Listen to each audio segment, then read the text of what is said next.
Deciding between contributing to your employer plan or to an individual IRA, which could be a traditional IRA or a Roth IRA. Well, once you've gotten the employer match, you could choose to contribute to your company plan just because it's convenient and it comes right out of your paycheck. And that can be a nice feature to make it really easy to save for retirement.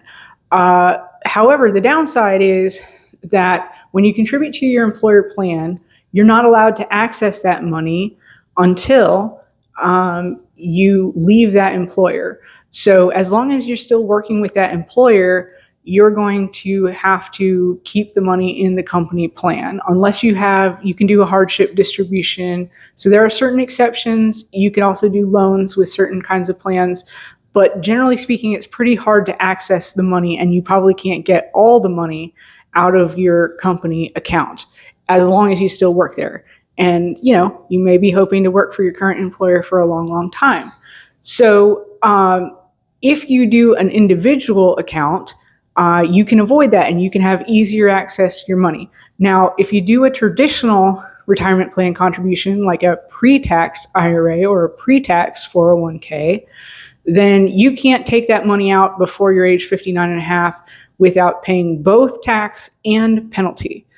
But if you contribute to a Roth account, you can take back all your contributions without paying any tax or any penalty. And that's why I would advise a young person who has a little extra money that they kind of want to save, but they're maybe not ready to lock up for another 30 or 40 years. Save that money in an individual Roth account, and that way you can withdraw your contributions without triggering any tax, without triggering any penalties, and without leaving your current employer. So that gives you flexibility to save up money and get potential tax-free earnings for the rest of your life if you keep it there, or keep it there till retirement at least.